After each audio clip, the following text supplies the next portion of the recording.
ambassador sloths. So he has been breeding them for many years. He is a doctor of veterinary medicine. That's cute, isn't it? So all of our sloths are captive bred, and they are many generations removed from the rainforest. They are further removed generationally from the rainforest than I am from the American Revolution. So similar to a house cat versus a feral cat, if you have a house cat, it will sit in your lap and purr while you pet it. If you have a feral cat, it will try to claw your face off and get away. Many places that you go to a sloth encounter, they have sloths that were taken from the rainforest. We do not. That is a morally reprehensible thing in my opinion. And so all of our sloths here are many generations captive bred. And the guy who breeds these sloths is generation 0. Was all animals who could be returned to the rainforest due to injury. So nothing in his whole program has ever been taken from the rainforest. So like when someone would say we want to do sloth, like get rid of keep that out. Legally, yes. Horrible idea. Yeah. There is no reputable breeder of sloths that will sell a sloth to a member of the general public because there is a lot that goes into keeping them alive and happy. And so when you find a sloth that is for sale on the internet, you are buying an animal that was taken from the rainforest. And they will all claim that it was captive bred, but challenge them to produce the parents and they won't talk to you anymore. So if you find a sloth on the internet for $10,000 or less, you are certainly getting an animal that was taken from the rainforest. And if you are a person from the country where sloths are native, you know, on average their annual salary is less than $5,000 per year, and they can get that for one sloth. So there is a great deal of financial motivation for them to take sloths from the rainforest for pets. But if you read up on it, according to slothconservancy.org or slothconservation.net or the government of Costa Rica, those animals have an average lifespan of a month. And the stress, the change in environment, the change in living pattern from being wild to being captive, it just, they can't thrive in that environment. Say what? And that is 100% because this is a captive bred, many generations sloth. And like even of the captive breds though, our sloth was supposed to have been here at the beginning of June, but after their mother has weaned them of her own choosing, then they still have to pass the ambassador protocol, which is that they actively seek human attention and that they genuinely enjoy human contact. And the next one that was supposed to have been here, you know, a month ago, after its mother weaned it, it would come to a person, but it didn't actively seek human attention. And it would sit in your lap, but it wasn't snuggling into it like this guy. So we took a pass on that one. And we expect our next one will be here in August if she passes the ambassador protocol. But our next sloth is already bought and paid for, but there's no particular rush. We want an animal that will be happy here for all its life, and its life be long. In the wild, they believe that the lifespan of a sloth is somewhere around 20 years. But of course, no one has ever observed an individual sloth from birth to geriatrics in the wild. They're too hard to find, too hard to track. So they think it's around 20 years. In captivity, though, there was one at the Smithsonian, they lived 49. There were a couple in Germany that were 54. There's one in China that is reputed to be much, much older than that, but it's China, who knows. And but the guy who breeds these has three females that are 35 plus years old and still reproductive. So that would indicate they can still live a good while yet, and they're already 35. Still reproducing at 35. Females, yeah. John, you mind if I turn the fan off for like 10 minutes? No, go ahead. Okay.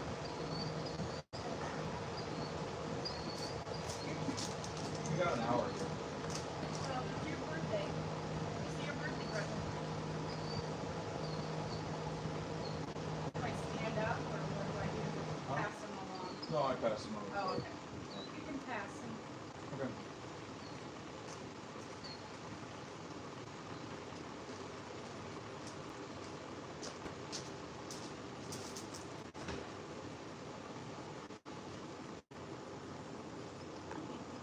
So the clamp down is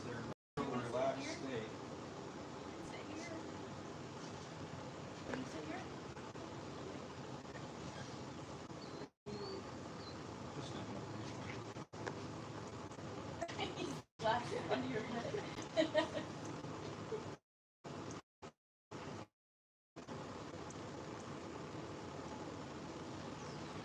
Joan.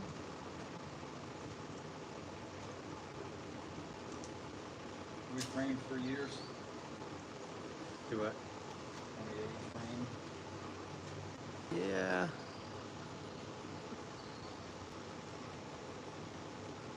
He looks healthy. So the sloths. Sloths are slow. Sloths are famously slow. Everyone knows that sloths are slow. But sloths are slow in ways that it likely hasn't occurred to you that they even could be slow. So they're slow not only in their movement, they're slow in their digestion, metabolism, metabolic processes. They're slow in every way that an animal can be slow. It starts from their diet. So in the range of 90% leaf material, about 10% other things. Leaves are extremely low in nutritional value, extremely low in caloric content, so that gives the animal a very, very low energy budget. So low in fact that they cannot maintain their body temperature. The sloth's core body temperature will be whatever the outside air temperature is. So the daytime high in the rainforest is in the high 80s, nighttime low in the upper 60s, and a sloth's core body temperature will follow that range of temperatures every day. Its nighttime core body temperature can be 19 degrees Fahrenheit less than its daytime core body temperature. So for us, that would mean our core body temperature dropping from 98.6 in the day to 79.6 at night. That would obviously not work for us. The sloth also can only make milk for its babies for about 3 to 5 weeks.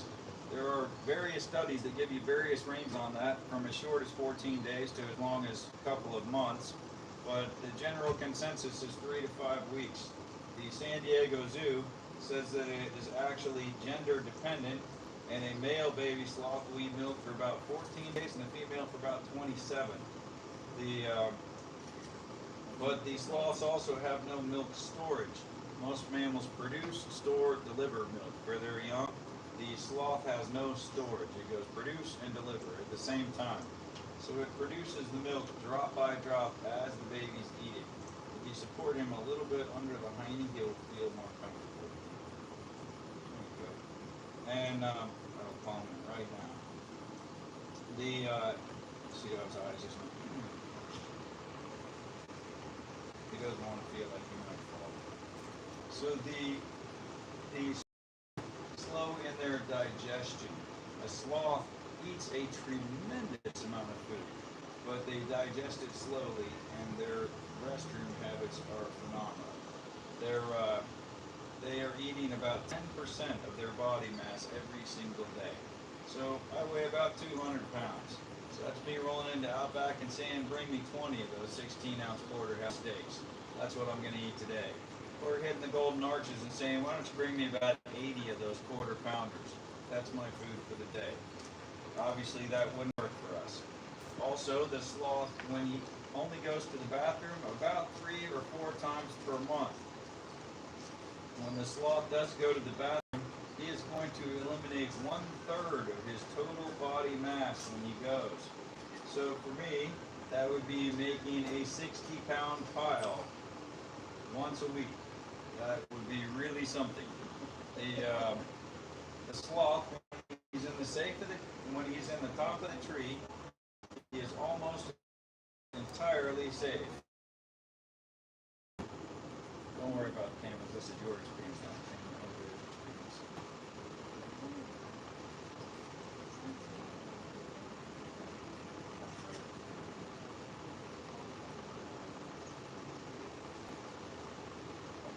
I'm gonna have to tell Michaela about that the next time you see him fancy. Just put him in there calm. See how he calmed right down. No. So the sloth is entirely safe in the top of the tree, just about. In the top of the tree, a snake cannot find a sloth. Snakes hunt by sense of smell and temperature. They see temperature gradients, and they go by sense of smell. A sloth has no scent gland, musk gland, sweat gland, none of that. So the sloth's scent is the same as the rest of the rainforest. Especially with the moss and algae all in his fur, he just smells like the rest of the forest. The sloth's temperature, his core body temperature, is whatever the outside air temperature is. So it is literally impossible for a snake to find a sloth. They like to be petted as slow as a sloth. So even much slower than that. So the sloth, with no core body temperature, no smell, a snake literally cannot find a sloth. The cat can't get to the sloth.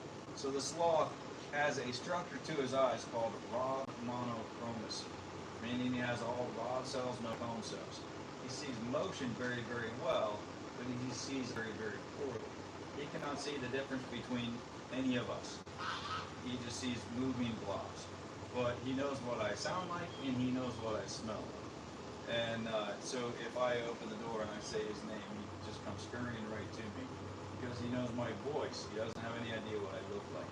So if you were going to see like a sloth, it would be, you know, if you see the military movies where you see the point of view of the guys with the night vision goggles on, and there's just the blobs out in front of them and they see the motion, that's what a sloth is seeing, is motion. So his instinct is, if something is coming towards him, end of the branch, get to the end of the branch, and the branch is going to bear down under his weight. Cat's trying to come along the top of the branch to get to this sloth, and when he gets to where it's, I mean, he can't go down. And the sloth, the adult is only going to weigh about 15 pounds. You should sit right. The sloth only weighs 15 pounds, so you can go much, much further out the branch than a cat large enough to threaten his life could go. And if the cat should press the issue to the point that the branch would break and the whole mess fall 100 feet to the floor of the rainforest, the sloth will almost certainly survive that drop, and the cat will almost certainly not. So so the sloth will look over at the cat and he'll say, "Ah, ah," and back up the tree he will go. And the cat will not be returning to the canopy of the rainforest.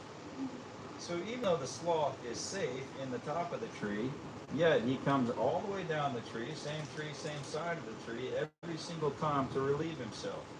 When he does, he is going to eliminate 1/3 of his full body mass. So for a 15-pound sloth, that is 5 pounds between solid and liquid waste together. He does that once in a week or 10 days. So the reason that the sloth comes down the tree, even though he's safe in the top, is the sloth-moth symbiotic relationship. So in the wild, not here, praise the Lord, but in the wild, a sloth needs moths and a moth needs a sloth. Moth that lives nowhere in the world except in the waste pile of a sloth. The benefit to the moth is that the sloth is the food source and the living environment of the algae that is all in the sloth's fur, and it is fertilized the same. And from there, it's row your boat. So this week's eggs or next week's larvae are the following week's moths. So every time the heat comes down, the moths to come up onto the sloth. The benefit to the sloth is that first, as the moths are fertilizing the moss and algae that is all in the sloth's fur, it is giving the sloth more disguise from eagles. A harpy eagle is the one animal that can get to the sloth on the top of the rainforest. They are not hiding. They are not dependent on the temperature or the scent of the sloth, and they don't need the weight of the branch to support them while they come after the sloth.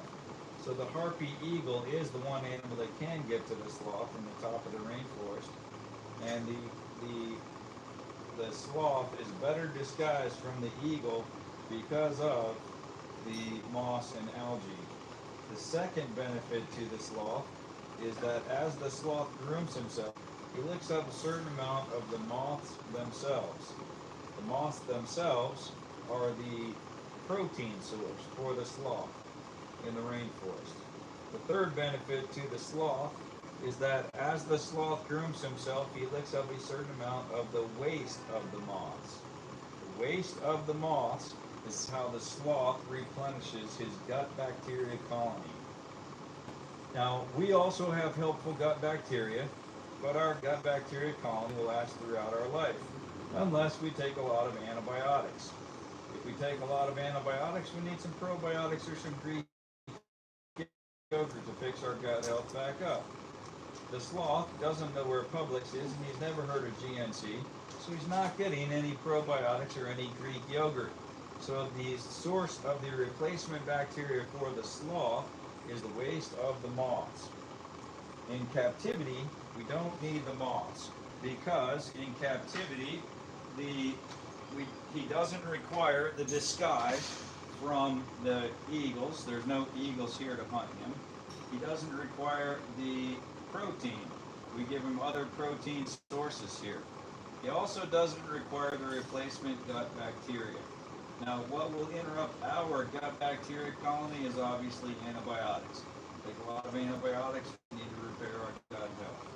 What impacts the sloth's gut bacteria colony is cold temperature. And it is a proven fact that if the sloth's moth colony comes to an end, the sloth will perish along with it. Not due to, for no reason except the sloth is going to starve. And the reason that he will starve isn't for lack of food, but rather for lack of ability to digest the food. Because the probiotics that come from the waste of the moths is what makes the sloth digest its food. Sloths are crazy strong. They can do a one-arm pull-up by any of their forearms and then there for days. But the hanging there is not a matter of strength, it's a matter of the Lord's design for a sloth. So if we were to want to do a two-arm hang, a minute would be a long time to do a two-arm hang, right? So, but the sloth, when he does a two-arm hang, or however many arm hang, for us, this is our exertion or stress state. This is our relaxed state. Sloth is the opposite. He's got tremendously tight tendons in his hand and in his forearm, so whack, clamp down like that, that is the relaxed state of a sloth. So if the sloth's life ends while hanging in a tree, he won't fall, because this is completely relaxed. The tight tendons make the claws stay clamped down. So this is the exertion state of the sloth. So that is why he can hang for days and days. The sloth is designed from the ground up to be an upside down animal. If you look at his hair coat, his hair parts on his belly and comes back together on his back. They all have the little cow lick right there, basically where their hiney is, the base of their spine. That's where their hair comes back together from every direction.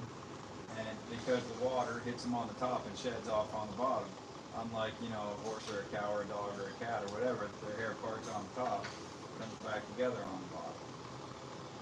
The sloth, a two-fingered sloth, has 46 ribs, 23 sets of ribs, and in addition to all the ribs that keep their organs safe, they have a tremendous amount of connective tissue that goes back and forth between all the organs and the ribs.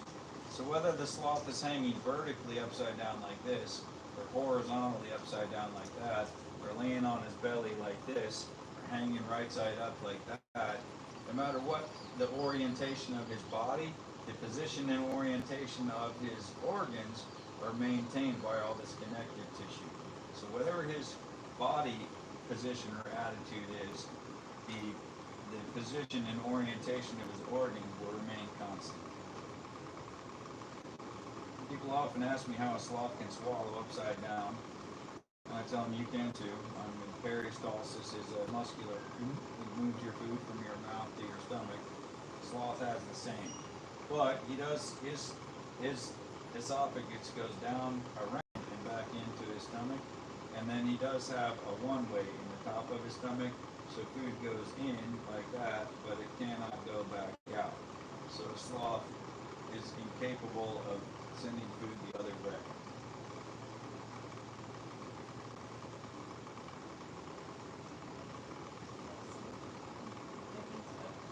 No, he's not asleep. The sloth's vision is horrible, so when he is relaxed, he is experiencing you by his senses that are better.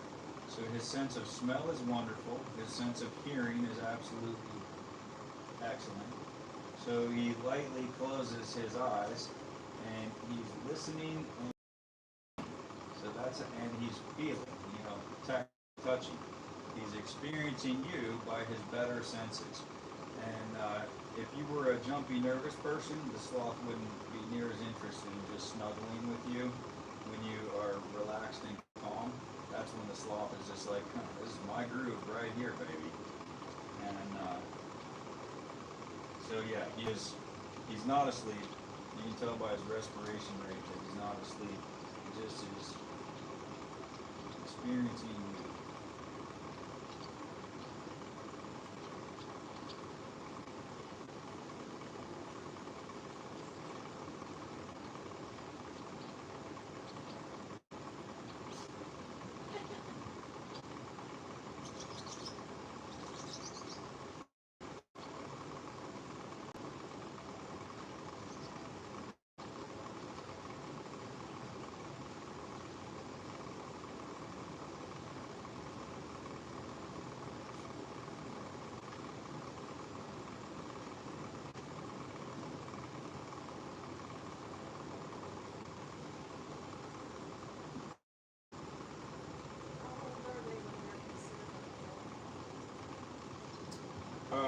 That guy is 12 months old and he weighs about 7 pounds.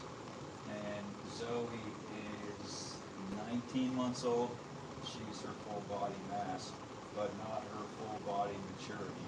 If you see Flash, the big guy in there, his claws are about this long, and this guy's claws are about that long.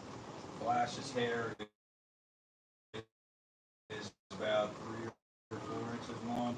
This guy's hair is maximum of maybe an inch. If you back up on her Facebook or TikTok, maybe 60 or 90 days, he would still be espresso brown over his whole body. So his adult hairs just started to show through his baby coat. And sloths do not shed the way that other animals shed, because that is a form of expending energy to grow new hair. So he doesn't have it in his energy budget to be replacing hair. He doesn't even lose the 20 or 30 hairs a day that we lose and regrow. Hopefully regrow. But and his teeth are very small. When you saw him yawn, his teeth are about like that. The adult sloth's teeth are quite large. If you look at a Google search and you look up sloth skeleton, a little easier to see what I'm talking about. This is an image of a 2-fingered sloth. Check out the choppers on that guy. Massive, huge teeth, massive claws. So if you were a scientist who found the skeleton of this animal in the rainforest and didn't know what it was, you would absolutely be saying top of the food chain. There's no way you would come up with the idea that that is a slow, peaceful animal that's going to hide all its life until eventually something catches it. But in fact, he is a slow, peaceful animal that never goes after anything.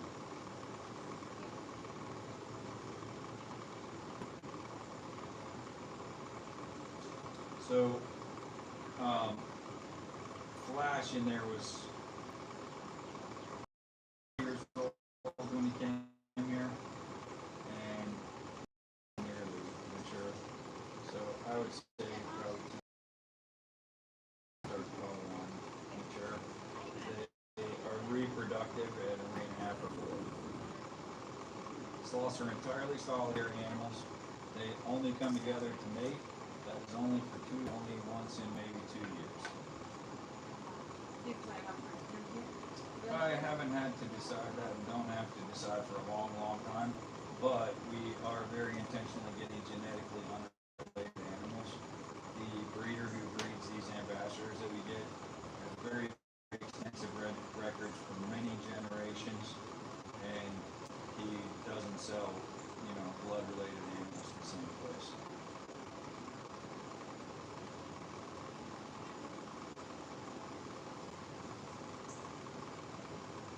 So I already kind of talked about it. I always do a disclaimer every time I'm on a live because it would be easy to look at what we're doing here and think it's a great idea to go out and buy yourself a sloth.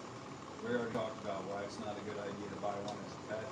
I also generally do a disclaimer to say, when you see what we're doing here, please, if you're looking for a sloth encounter, look before you book. Many sloth encounters basically just use the sloth up. If you see a sloth encounter that they're booking the same animal for 8 and 10 hours a day, that is the love of money, not the love of sloths. Sloths are easily stressed, and ours only do 2 hours of encounter per day. And this guy, in the 20-minute block, sees one person when there's 3 together, and you booked an hour, you can all 3 sit here for the hour. We're not just handing them back and forth and back and forth and back and forth. Right. You sit and chill with the sloth. And they only do 2 hours of encounters per day. Their normal life cycle, at night they take like a 3-hour nap and then an hour of eating and doing whatever the sloth does. In the daytime they take like a 2-hour nap and then an hour of eating and doing what a sloth does. So between their morning session and their afternoon session, there's a 4-hour gap in between the two, so that they get a full life cycle between their morning session and afternoon session. And we've just booked very few people on sloths. So if you are looking for a sloth encounter and you see a place that's booking the same sloth for hours a day, I'd encourage you not to participate. That's the love of money, not the love of sloths.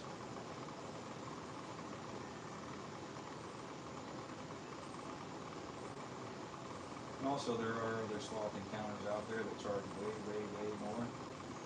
And so people think they're going to get more out of more expensive encounters. No, they just charge more.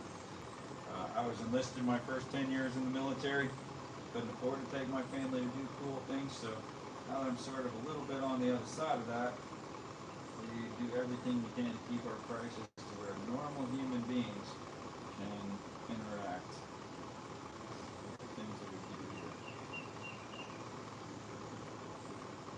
Taking a picture of my employee walking with her swing, swinging around. Sent out to her father for his education.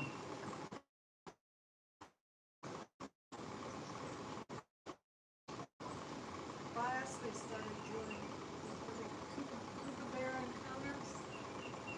I don't know anything about a kookaburra. What are they? Capybara. Oh yeah, I heard about some capybara They call them cafes capybara in cafes. Florida. They put couches around and then they put like 5 or 6 of them in a room with these people sitting in couches and these things and just kind of running around. That's Carolyn into the granddaughter. Granddaughter showed me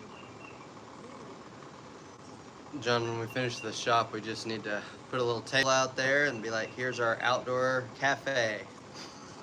I'm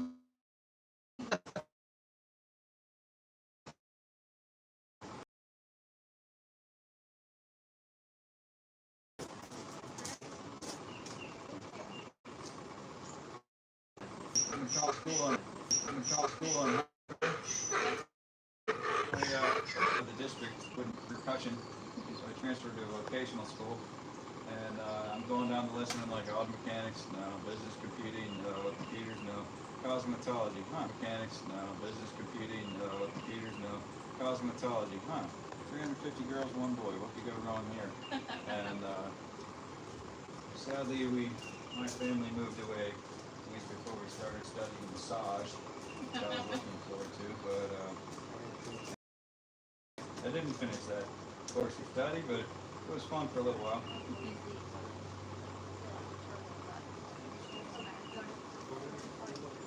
Right after high school, my maternal parents got us. Wow. What's the name of it? Right, that's a good name. We're right where the church. Oh, really? I'm the only shop that's a guy. Huh.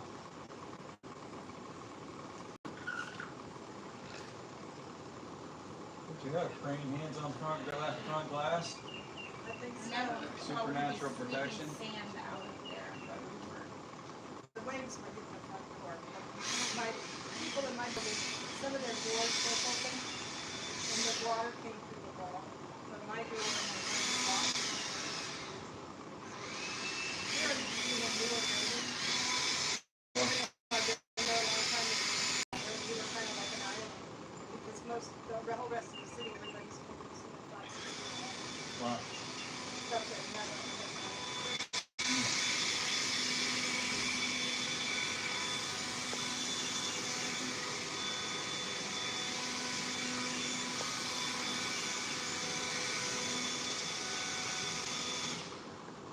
Look at that one trying to get through the fence. There he goes. That sweet thing. Sweet thing was born by C-section. Spent the first 10 days in the living room. And to this day, she thinks she's cute. And sweet thing to go. We tell people you're welcome to feed them snacks, but please don't give them s'mores. You get marshmallows all over. And it is pretty tricky to get marshmallows off of a turkey. So he's all swelled up like that after he's showing off mode. If there was no one out here to show off for, everywhere that he's red would be white. It's all full of blood.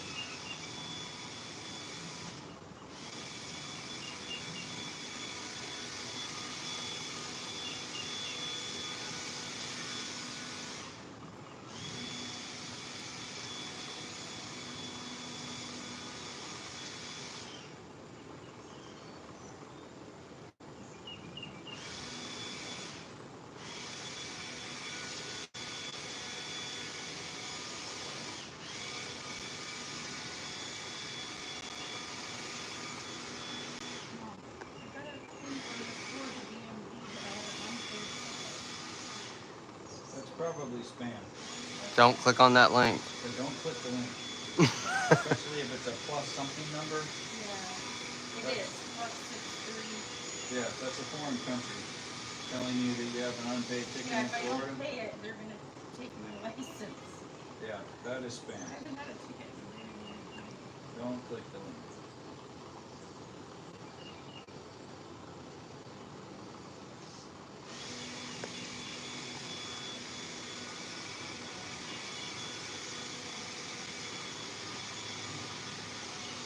What do you think of Dash?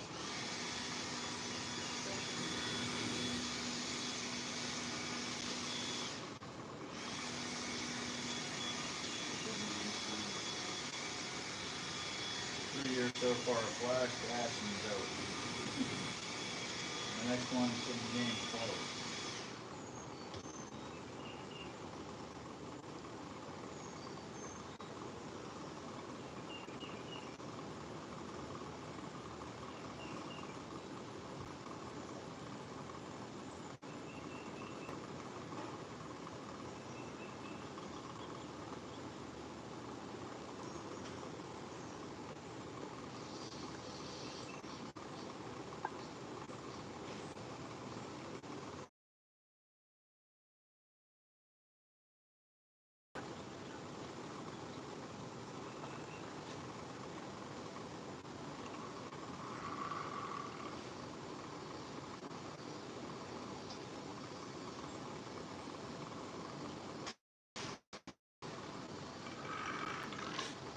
You keep all the sloths together?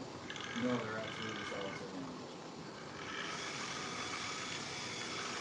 In the wild, they're completely solitary.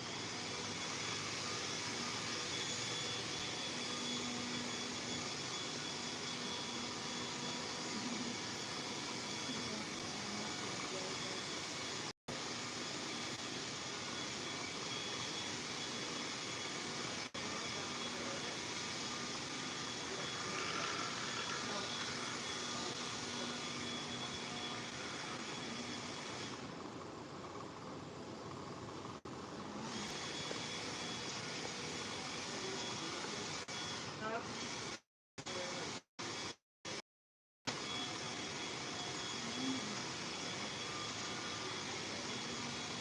You ready to hand off? Alright.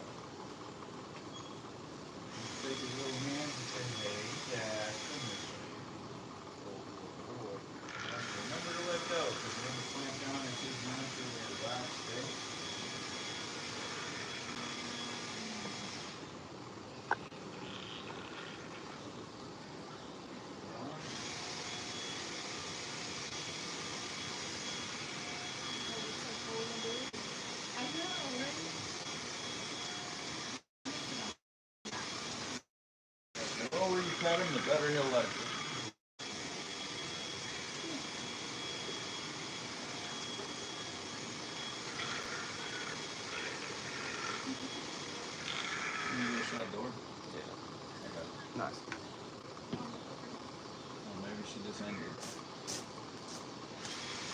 Oop.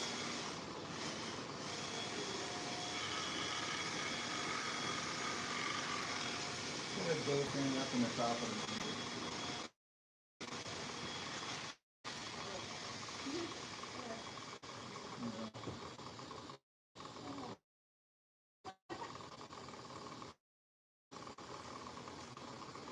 well, that's much better. Kip and Cascade. Oh, right.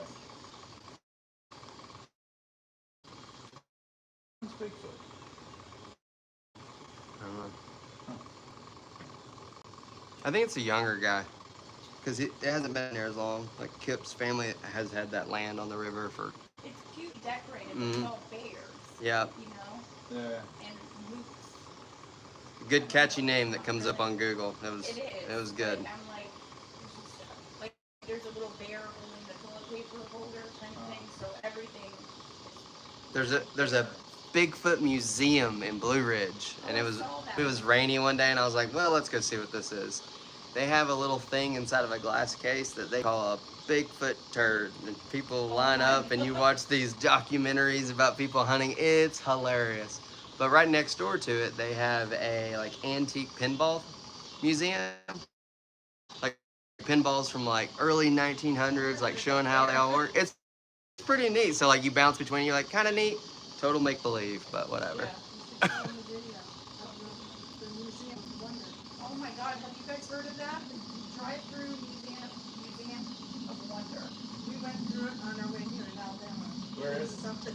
It's in, hang on, let me check the picture where Something else good or something else stupid? Oh, you ain't never Interesting. seen anything like it. I mean, things that you've never seen, and then they have these big balls in the middle that have saying, and one of them that stuck out to me is, she's uglier than a piece of chewed twine. I just all these sayings Someone and said, just make cornbread, not war. yeah, big thing, make cornbread, not war. It's bizarre. Yeah, museum Baby of doll wonder, heads all and over it's the place. drive-through. Oh yeah, no thanks. There's a weird pseudo-religious place up towards the Telco, and it's called like Field of the Woods. And it has a crazy entrance. I went in there once, and the vibe was so weird. I was like, I'm out. Just weird stuff. I mean, like a lot of taxidermy kind of things. But at the end, I took a picture of where it's at. These are the balls that say stuff on them.